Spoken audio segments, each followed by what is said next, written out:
मिरु जेलाव थानांनाय एनडीएफबी बिथांमोननिफ्राय बिटिआरसिम गांसे दुखुगोनां आरो गोथां जारिमिनखौ लानानै दैथायहरनाय उदां लाइजाम। बे समाव मिरु जेलाव थानांनाय एनडीएफबी बिथांमोननिफ्राय आथिखालनि सरकाराव थानाय बिटिआरनि गाहाय मावफुं सोद्रोमा प्रमद बर' बिथांनिसिम हरनाय गांसे उदां लाइजाम जोंनि बड'लेण्ड बुब्लि मावख'निसिम सौफैनाय जादों। नोंथांमोना जाय लाइजामखौ फरायोब्ला एबा नुयोब्ला गोसोआव गाबखांगोन। बिथांमोननि बे लाइजामाव दं बर' हारिनि थाखाय खामानि मावनाय गोथां जारिमिन। जाय लाइजामाव बारग' एनडीएफबी बिथांमोनहा बिटिआर गोजोन गोरोबथानि 2 बोसोर बारलांनायनि उनावबोदि गोबां जेल जानानै थानांनाय एनडीएफबी बिथांमोनहा जेलनिफ्राय उदां जागोनखौ मिजिंथिनो हायासै। बेखौ गोबां दुखुनि गेजेरजों फोरमायनायखौ नुनो मोननाय जादों। जेलाव थानांनाय बारग' एनडीएफबी बिथांमोनहा जेलाव थानानैनो दि गावनि बिमा-बिफा, बिसि, बिदा-बिनानाव, फंबायमोननि मोखां नायनो लुगैनाय लोगोसे नों आं बायदि उदां अख्राङाव थाफैनो मिजिं आरो सिमां सुजुनाया बे लाइजामाव रोखायैनो बेरखांदों।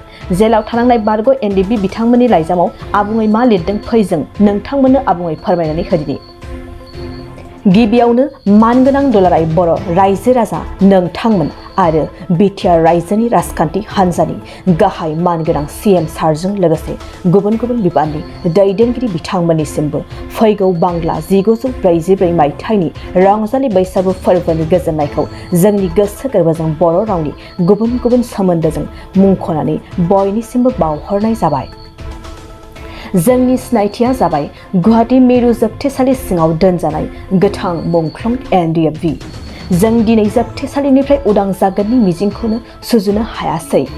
आसा खालामदोंमोन भारत गभर्नमेन्टजों गोजोन सावरायलायनायाव बिटिआरनि गोरोबथा रादायनि उनाव जों गासैबो जोबथेसालि सिङाव जोबनानै दोनजानाय एनडीएफबीफोरा उदां जासिगोन। नाथाय गैया, गासै मिजिंफ्रानो फैमाल जालांबाय। दिनै भारत गभर्नमेन्टजों बिटिआर गोरोबथाया 2 बोसोर बारलांबाय। बिनि उनावबो दिनैसिमबो जेबो खौरांखौनो खोनानो मोननाय जायाखै। जों दिनैसिमाव गुवाहाटी मिरु जोबथेसालि सिङावनो 7-8 बोसोरानो जालांबाय। सोरहाबा बिमा-बिफानि मोखां नुनो मोनै जालांबाय।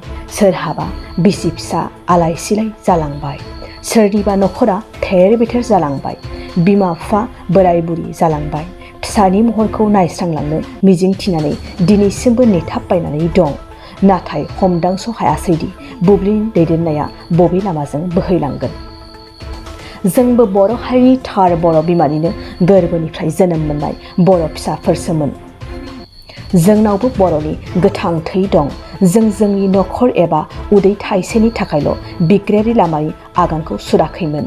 बर' बिमा हारिनि रैखाथि आरो जोंनि इयुन जोलै लाइमोन फंबाय बिनानावफोरा जाहाथे अराय उदां रैखाथिजों आगानखौ मुलुगाव खैफोद-आफोद गैयाजासे सुरलांनो हायो आरो हारिनि आब्रुथि गोनां नेरसोन बायदियै हारिखौ संरैखा खालामनो हायो। बेफोर बिथांखिखौ गोरबोआव लानानैसो बिग्रायारिनि लामाजों आगानखौ सुरदोंमोन। नाथाय साननाय मिजिंफोरानो फैमाल।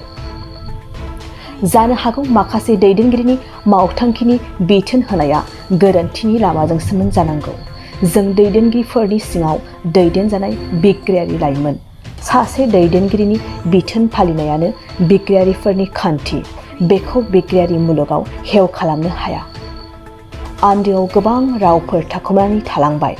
बिनिखायनो रेबनाय बिलाइनि गोजौआव मुंख'नाय मानगोनां बिथांमोननिसिम गोसो गोरबोजों फंसे राव खावलायनो लुबैयोदि भारत सरकार आरो आसाम सरकारजों सावरायना जोंनि जोबथेसालियाव जोबनानै दोनबाय थाजानायफोरनि समयसाखौ थाबैनो फोजोबनानै जोंखौ उदां खालामनो थाखाय गोसो गोरबोजों गुरैयै खावलायनाय जाबाय। मिजिंथियो मानगोनां गेदेमाफोरा जोंनि बे सुंद'यै खावलायनायखौ आजावनानै लागोन। रेबनाय बिलाइनि सोदोबफोरा गोरोन्थिफोर जादोंब्ला खेमा बिनाय जाबाय। एसेनोसै, गोजोन्थों। जै बर' हारिनि, बर' हारि अराय जौगाथों। जै बर' हारिनि।